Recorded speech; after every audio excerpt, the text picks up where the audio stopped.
Semuanya telah berlalu.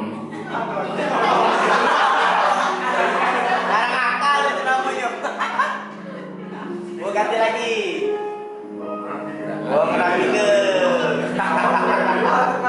Penyesalan itu kini hingga di diriku.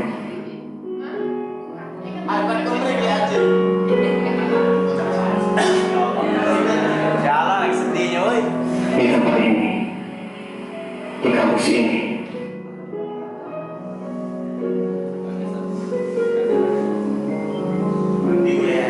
inilah hidupku yang telah lalu.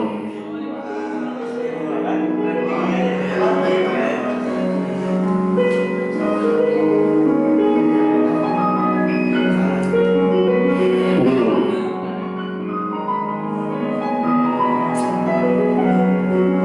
aku punya segalanya. Uang, waktu, dan kesempatan. Tapi aku sudah menyia-nyiakan kesempatan itu. Aku tidak bisa lagi mengulang waktu.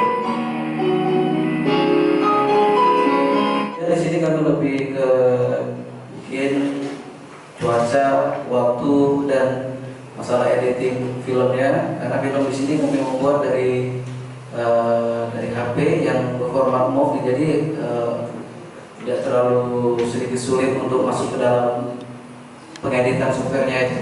Mungkin dari situ sedikit kesulitan yang kami miliki. Oke, friends, jelas? Oke, terima kasih.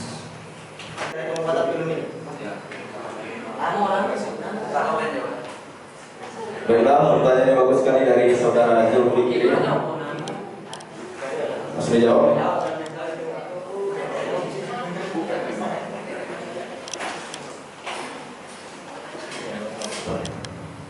Oke, di sini saya akan menjelaskan latar belakang kenapa kami memilih tentang film ini.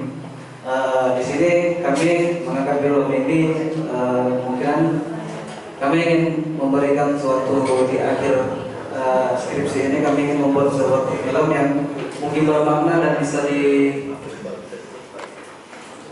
bermanfaat bagi seluruh teman kita seluruh di kampus. Karena kebanyakan kita di sini kan ingin menyadarkan di sini film ini bahwa kita di sini kita sangat-sangat dengan menghubungkan orang tua kita. Padahal orang tua kita di sana mungkin yang sedang bekerja keras mencari uang. Kita di sini bohong dengan saya mungkin. Padahal mereka sudah menaruhkan sebuah harapan. Aku ingin memuliakan anak kita ini. Karena memang terkenal dengan jempolnya, Pak Johnson ya yang sudah meliput, dan semoga kapan diberitahukan kepada kami kapan ini bisa ditangkis. Kita sebutkan konsisten. Kamu nggak bisa bilang, Bu, kami belum syuting, Bu, kami belum selesai. 1 minggu proyeknya itu 1 minggu ya. Maksudnya oke, suaranya sudah menggelegar kayak orang jualan obat tadi.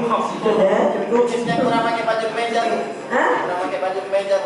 Kostum kemeja, oke? Ada yang bisa kasih alasan kenapa kalian menggunakan ada yang lolos hari ini? Sebagai dosen untuk mengasuh mata kuliah ini, saya sangat berpesan kepada mahasiswa untuk menghasilkan proyek-proyek itu semaksimal mungkin, karena kita tidak tahu apakah proyek itu memang akhirnya akan menghasilkan uang atau tidak. Jadi maksimal itu yang penting terlebih dahulu. Jadi apa sih yang membuat asik di pelajaran multimedia? Jadi pertama, kita bisa menambah wawasan baru mengenai perfilman, atau bisa membuat film sendiri, kekompakan. Kita bisa mengasah skill kita di bidang editing video, bisa lebih menambah pengalaman mengenai video, mengenai perfilman lah. Asiknya belajar di seminar multimedia itu kerjasamanya yang dilatih lagi, terus santai, terus banyak ilmu yang didapat di seminar multimedia itu yang baru, terus masukan-masukan dari dosen seminar multimedianya, lalu hal yang baru dari seminar multimedia yang belum kita ketahui. Jadi asiknya belajar seminar multimedia itu yang pertama ya, kita bisa mengetahui proyek-proyek multimedia, salah satunya film yang bisa kita lihat nanti di presentasi teman-temannya.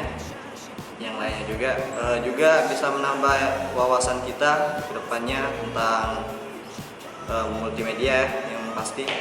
Dan juga asik belajar seminar multimedia, santai, slow kayak di pantai. Dosennya juga cantik dan juga baik. Oke, ini aja. Menurut saya pribadi, saya sangat menyukai pelajaran ini karena bisa melatih mental saya. Karena ini pertama kali saya menjadi moderator. Jadi di sini merupakan pengalaman yang sangat bagus untuk saya. Asiknya itu kita bisa menuangkan inspirasi dan kreativitas yang ada di dalam diri kita dan mendapat kerjasama tim yang sangat baik. Terima kasih. Ya, oke, menurut saya seminar multimedia itu asik ya. Soalnya di seminar multimedia ini kita bisa belajar buat film kayak yang kami buat tadi, film penyesalan. Terus di sini juga kita bisa belajar gimana itu konferensi pers, bisa ngerti seminar gitu gimana.